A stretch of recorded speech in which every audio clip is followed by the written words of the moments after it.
بسم اللہ الرحمن الرحیم۔ میں محمد نصر اللہ اور آپ دیکھ رہے ہیں یوٹیوب چینل۔ آج ہم ملک کی جو داخلی صورتحال ہے اس کے بارے میں بات کریں گے کہ پچھلے ڈیڑھ مہینے سے حکومت اور دیگر اداروں کے درمیان جو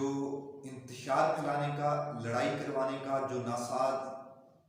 ناپاک منصوبہ بنایا جا رہا ہے وہ کس حد تک سیریس ہے اور اس کو ملک سے کس قسم کے خطرات لائق ہیں اور اس کے پیچھے کون ہے اور وہ لوگ کن لوگوں کو استعمال کر رہے ہیں۔ آپ کو پتہ ہے کہ پچھلے کچھ عرصے سے ایسا محسوس ہو رہا ہے بظاہر جیسے کہ عدلیہ اور حکومت اب آمنے سامنے ہیں۔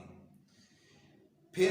یہ تاثر دینے کی کوشش کی گئی وکلاء کی پشت پناہی کر کے، وہ وکلاء جو اپنے پروفیشن کے ساتھ لائن نہیں ہیں، ان کو صرف پیسہ چاہیے، ان کو سیاسی جماعتوں کی سپورٹ چاہیے ہوتی ہے، ان کو سیاسی جماعتوں سے فنڈنگ چاہیے ہوتی ہے، سیاسی جماعتیں ان کے سر پہ ہاتھ رکھتی ہیں، ان کو مختلف قسم کے عہدے دیتی ہیں، بارز کے جو الیکشن ہوتے ہیں ان میں ان کو سپورٹ فراہم کرتی ہیں، فنڈ دیتی ہیں۔ وہ وکلاء اور حکومت کو لڑانے کی کوشش کی گئی۔ ہاں، اس میں یہ نہیں، جب ہم کسی ادارے کی بات کرتے ہیں تو اس کا مطلب نہیں کہ ایز اے ٹوٹیلٹی وہ ادارہ اس طرح کا۔ ہم ان کالی بھیڑوں کے بارے میں بات کر رہے ہیں جو ملک کو بدنام کرنے کی سازش کر رہے ہیں۔ آپ اپنے اصولوں پہ،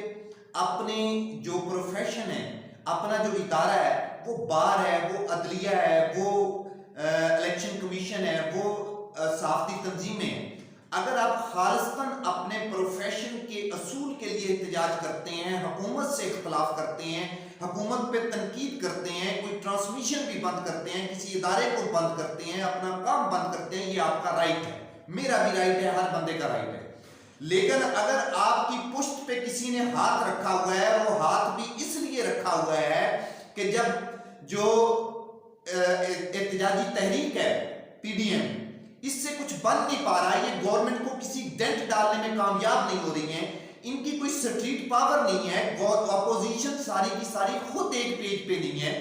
بلاول بھٹو زرداری نواز شریف پہ عدم اعتماد کا کرتے ہیں اور نواز شریف اس پہ اعتماد کا اظہار نہیں کر سکتے، مریم اس پہ اعتماد نہیں کرتی، ایک دوسرے کی اندر سے انٹرنل ٹانگیں کاٹ رہے ہیں۔ فضل الرحمان کو دونوں استعمال کرتے ہیں ٹیشو پیپر کی طرح، اس کو پھینکنے کی کوشش کرتے ہیں باہر، ٹھیک ہے۔ اور فضل الرحمان صاحب حکومت میں آنے کے چکر میں اور اس سیٹ سے دوری کے چکر میں استعمال ہونے کے لیے ایوری ٹائم اویلیبل ہوتے ہیں۔ یہ اصول ٹھیک نہیں ہے۔ ابھی کل بھی جو ہوا، صدر پاکستان کے جو جوائنٹ سیشن کو ان کا ایڈریس تھا، اس کے موقع پر ایک احتجاج تو باہر ہو رہا تھا جس میں وہ لبرلز آنٹیاں 8-10 تھیں جو ہر وقت ریاست کے خلاف جو بھی ایجنڈا ہوگا،